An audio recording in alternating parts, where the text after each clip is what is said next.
Welcome to Things I Appreciate. We are reading Little House in the Big Woods, and today's chapter is Two Big Bears. Then one day, Pa said that spring was coming. In the big woods, the snow was beginning to thaw.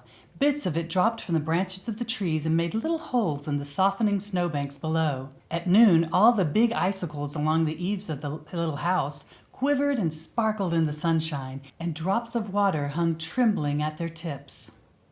Pa said he must go into town to trade the furs of the wild animals he had been trapping all winter. So one evening he made a big bundle of them. There were so many furs that when they were packed tightly and tied together, they made a bundle almost as big as Pa. Very early one morning, Pa strapped the bundle of furs on his shoulders and started to walk to town. There were so many furs to carry that he could not take his gun. Ma was worried, but Pa said that by starting before sunup and walking very fast all day, he could get home before dark. The nearest town was far away. Laura and Mary had never seen a town. They had never seen a store. They had never seen even two houses standing together. But they knew that in a town there were many houses, and a store full of candy and calico and other wonderful things, powder and shot and salt and store sugar. They knew that Pa would trade his furs to the storekeeper for beautiful things from town, and all day they were expecting the presents he would bring them. When the sun sank low above the treetops and no more drops fell from the tips of the icicles, they began to watch eagerly for Pa. The sun sank out of sight, the woods grew dark, and he did not come. Ma started supper and set the table, but he did not come. It was time to do chores, and still he had not come.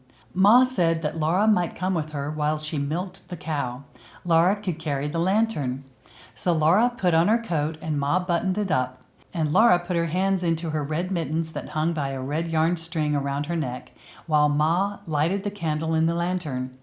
Laura was proud to be helping Ma with the milking, and she carried the lantern very carefully.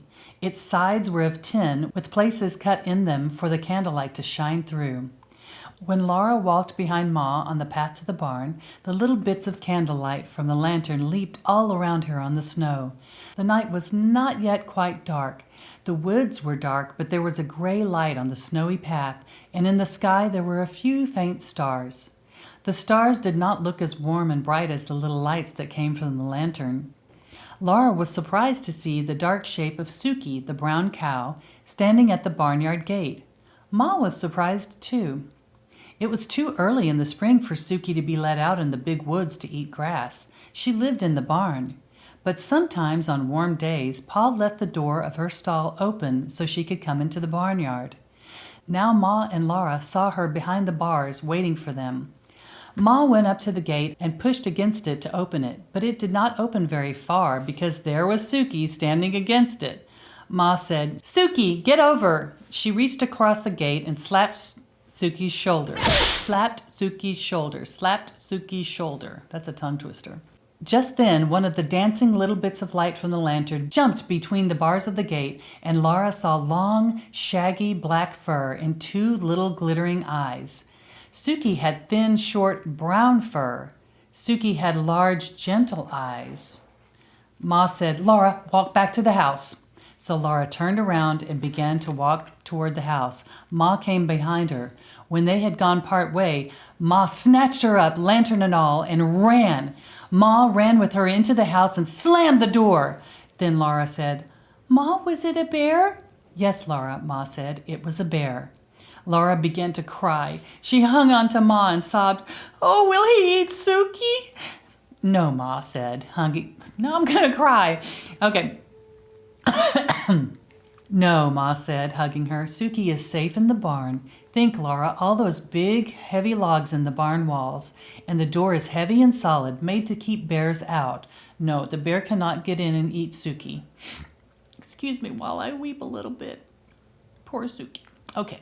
Laura felt better then. "But he could have hurt us, couldn't he?" she asked. "He didn't hurt us," Ma said. "You were a good girl, Laura, to do exactly as I told you and to do it quickly without asking why." Ma was trembling and she began to laugh a little. "To think, I slapped a bear!" Then she put supper on the table for Laura and Mary. Pa had not come yet. He didn't come. Laura and Mary were undressed, and they said their prayers and snuggled into the trundle bed. Ma sat by the lamp, mending one of Pa's shirts. The house seemed cold and still and strange without Pa. Laura listened to the wind in the big woods. All around the house, the wind went crying as though it were lost in the dark and the cold. The wind sounded frightened. Ma finished mending the shirt. Laura saw her fold it slowly and carefully. She smoothed it with her hand. Then she did a thing she had never done before. She went to the door and pulled the leather latch string through its hold in the door so that nobody could get in from outside unless she lifted the latch. She came and took Carrie, all limp and sleeping, out of the big bed. She saw that Laura and Mary were still awake, and she said to them, "Go to sleep, girls. Everything is all right. Pa will be here in the morning." Then she went. I wonder if that's how our dogs feel when we spend overnight somewhere. Poor babies. Then she went back to her rocking chair and sat there rocking gently and holding baby Carrie in her arms.